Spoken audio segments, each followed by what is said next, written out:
What's up mga kaibon? So ito yung kinuha ko sa bikutan na African lovebird. Pero iwan ko kung African lovebird ko. So yun, buksan natin ba. Kinuha ko ito doon dahil wala nang nag-alaga doon kasi umuwi ng probinsya yung kumpare ko, kaya kinuha ko na lang. Kasi namatay na yung tatlo, ito na lang yung natira kasi hindi na nalagyan ng pagkain dahil wala nang mag-aalaga. So ngayon kinuha ko sa kanina, tapos ito na, napakailat pa naman ito mga kaibigan.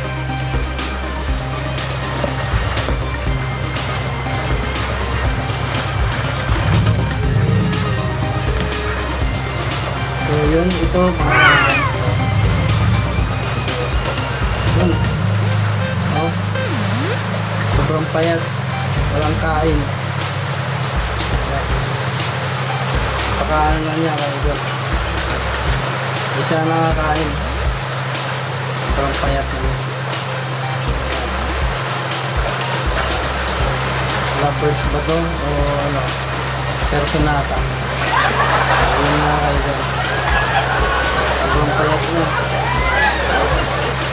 Wala lang nag-alaga kasi umuwi ng pulo.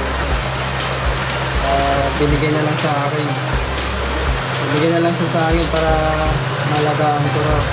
Kasi namatay na yung mga kasamahan.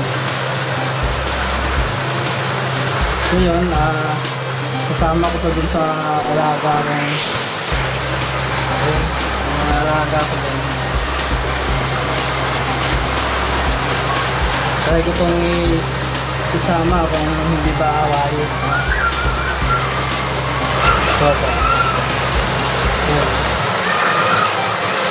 So yun mga kaibigan.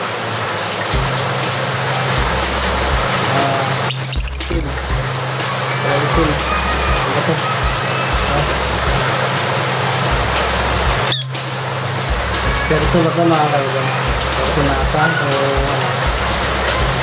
normal Agsto. Agsto lang yata. Wala pa akong alam masyado sa mga ibon. Kaya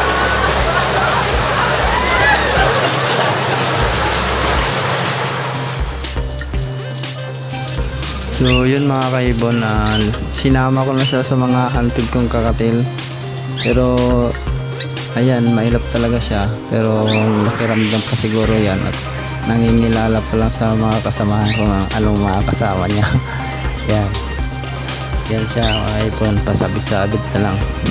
Sobrang ilap kasi niya mga kaibon. So yun, siguro mamaya na lang pagmasdan ko ulit.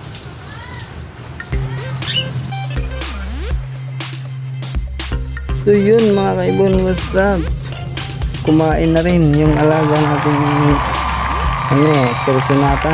Yun, nalibago lang siguro yun, kaya hindi siya kanina kumain. Ngayon kumain na siya mga kaibon. Gutom na rin yan mga kaibon kasi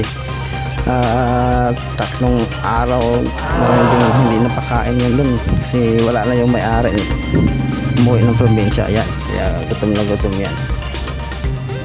So yan, kumain na rin siya.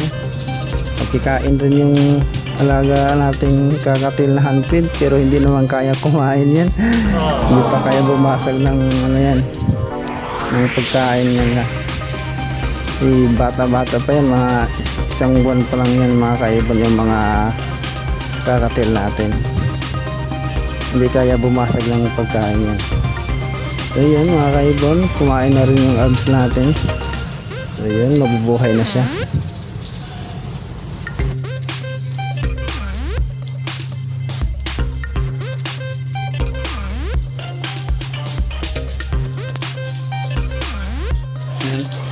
Kumakain na siya guys, mabubuhay ito. Kasi nakain eh. Hindi siya inaway ng mga alaga nating kakatil. Friend na sila. So yun guys, hanggang dito na lang. So update natin ulit sa Sa next vlog mga kaibon. So yun, bye bye.